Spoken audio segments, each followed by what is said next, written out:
Bonjour à toutes et à tous, auditeurs fidèles de Logos FM. Bienvenue pour votre émission Hit Story. Nous avons le plaisir aujourd'hui d'accueillir une artiste au parcours riche et inspirant. Elle a été demi-finaliste de la saison 6 de The Voice en 2017, je crois, et elle a su conquérir le public avec sa voix puissante et son énergie débordante. Elle a sorti en début d'année un album, Des Nouvelles d'ailleurs, dont elle nous parlera. Bonjour Audrey Joumas. Et bonjour. Audrey, alors sur cet album on retrouve ta chanson D'ailleurs qui est sortie il y a quelques années. Qu'est-ce qui représente ce titre pour toi? C'est vraiment le titre de la naissance de ce projet-là, Des Nouvelles d'ailleurs. C'est un peu le titre phare. Il y a toujours un titre comme ça qui se détache assez facilement quand on enregistre des chansons. Et d'ailleurs, c'était une évidence, c'est celui qui sonnait radiophonique et puis qui pouvait potentiellement parler au plus grand nombre, même si c'est très différent de ce que les gens jusqu'à présent connaissent de moi. Voilà. Mais c'était celui qui semblait le plus évident. Est-ce que tu peux nous parler de l'inspiration derrière ce titre? Est-ce que c'est lié à ton histoire personnelle? Alors en fait, sur ce projet-là, c'est un projet qui est vraiment très neuf pour moi. C'est-à-dire que jusqu'à présent, je n'ai pas eu l'occasion de faire de la composition, de l'écriture et des arrangements. Et pour me lancer dans un projet comme ça, il a fallu que je m'entoure parce que toute seule, sauter dans le grand bain, c'était trop compliqué. Donc j'ai travaillé avec un auteur qui s'appelle Julien Dexan et puis Mathieu Debord aux arrangements, qu'on connaît bien aussi au Sémaphore puisqu'il participe au B.A.B.A. En tant que pianiste et arrangeur, directeur artistique. Donc voilà, cette histoire-là, quand on a travaillé avec Julien et puis Mathieu, dans l'écriture, il y a quelque chose d'assez simple qui s'est mis en place.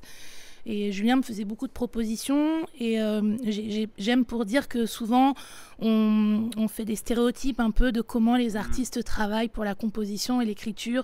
Une maison au bord de la mer, à la montagne. On me le raconte parfois, ouais. Pas du tout.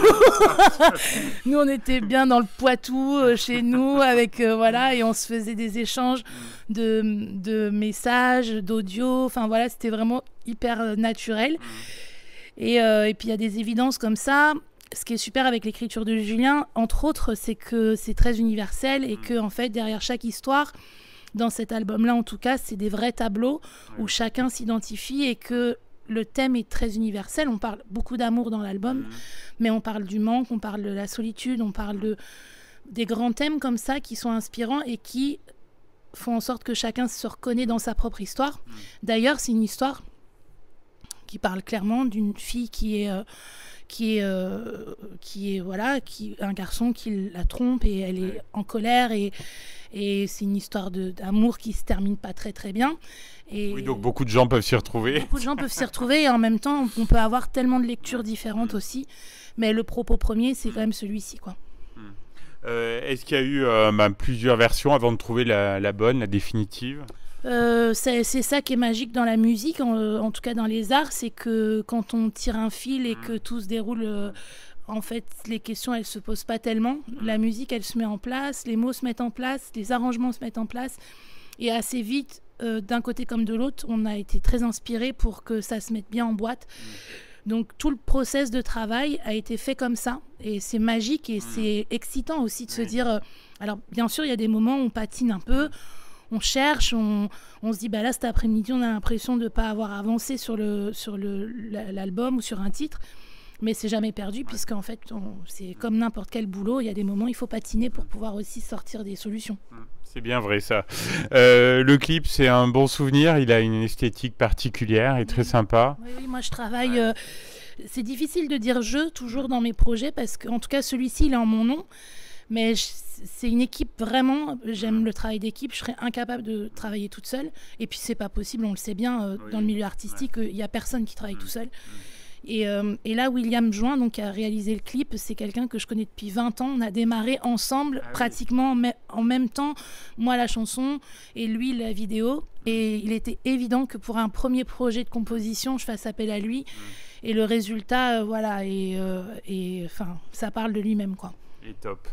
Quelles ont été les réactions du public à ce clip, au morceau en général? Quels sont les retours les plus majoritaires qu'on peut te faire? Oui, alors les plus majoritaires, c'est que c'est très différent de ce que les gens avaient l'habitude d'entendre de moi. Je viens d'un répertoire qui est quand même Nouvelle-Orléans, jazz, rhythm and blues, blues, swing, en anglais, des reprises des années 30, 50, 60, 70. Là, je suis en français, dans un univers plutôt onirique, poétique, avec des vraies tranches de vie, des vraies ambiances. Donc c'est vrai que c'est un peu ça passe ou ça casse.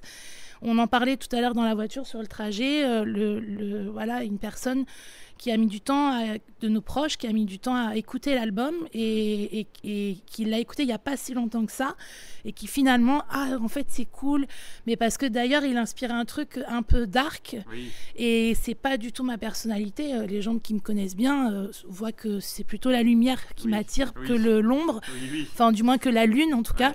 Et d'ailleurs, il a un côté hyper sombre et du coup, c'est étonnant, mais il y a des super retours. Bon, bah, c'est normal. Alors, tu as défini cet album des Nouvelles d'ailleurs comme une carte postale de la musique que tu aimes. Je trouve que ça reflète bien le côté éclectique aussi de cet album. Oui, l'idée, c'était de ne pas se mettre de barrière. En fait, tant qu'à faire, autant y aller à fond. Et évidemment, je pense que c'est des banalités que je vais dire, mais on s'inspire de ce qu'on aime et de ce qu'on a fait aussi par avant.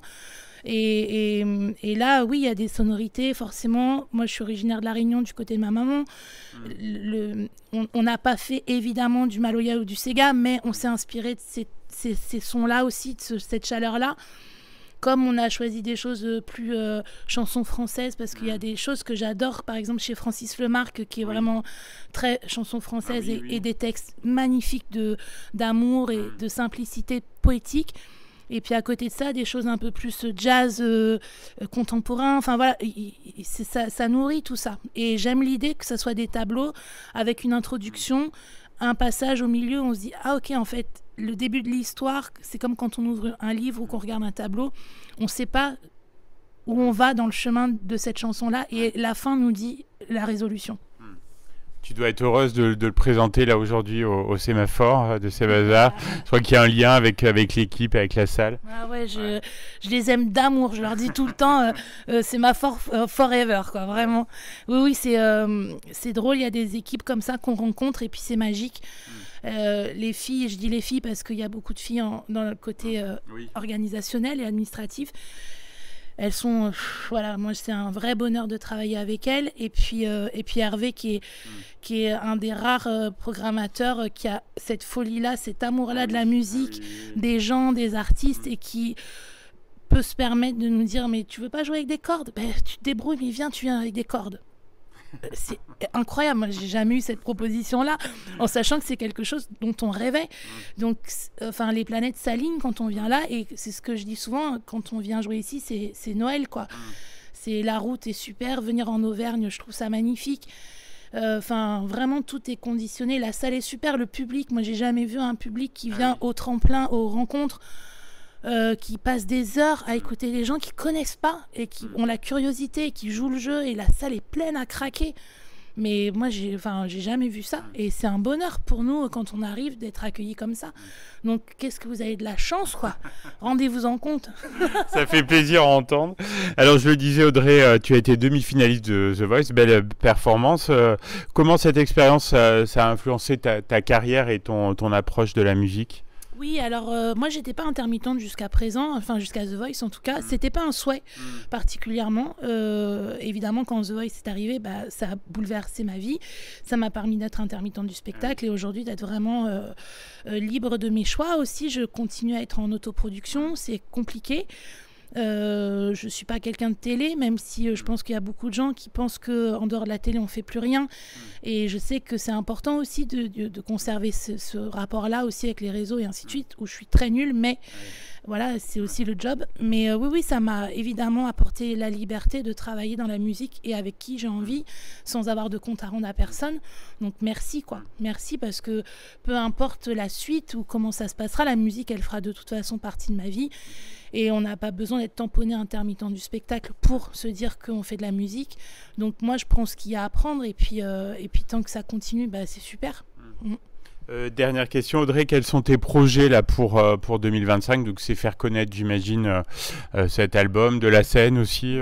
On a eu beaucoup de chance là, c'est des rencontres encore sur ce projet-là. J'ai eu l'opportunité d'aller à Radio France et en fait la radio FIP nous suit à fond et c'est un vrai bonheur parce que là ça triche pas aussi. Enfin les radios, si elles s'appelaient pas, on n'y va pas. Donc ça veut dire que le projet inspire quelque chose du moins. Et la suite, on joue au Bijou à Toulouse en trio. On a une date au Théâtre Auditorium de Poitiers où là, on va se représenter en octet, donc la formation à 8 originale de l'album avec les cuivres. Et on espère, sincèrement, on a eu un gros coup de cœur pour le quatuor à cordes. On espère pouvoir refaire des petits avec ce projet-là parce que les cordes se marient très bien avec le côté contemporain de la chanson française. Et c'est un peu unique. On n'a pas beaucoup l'habitude de voir un quatuor à cordes dans la chanson française, quoi. Bon, on te souhaite que ça continue encore et encore. On va se quitter en écoutant D'ailleurs. J'espère qu'on va faire découvrir ton répertoire à nos auditeurs et puis qu'ils aillent creuser, qu'ils aillent écouter cet album des nouvelles d'Ailleurs. Un grand merci Audrey Joumas et à bientôt, j'espère. Merci beaucoup et puis plein de bonnes choses pour la radio et puis venez donc écouter tout ça et soyez curieux en tout cas, quoi. Merci.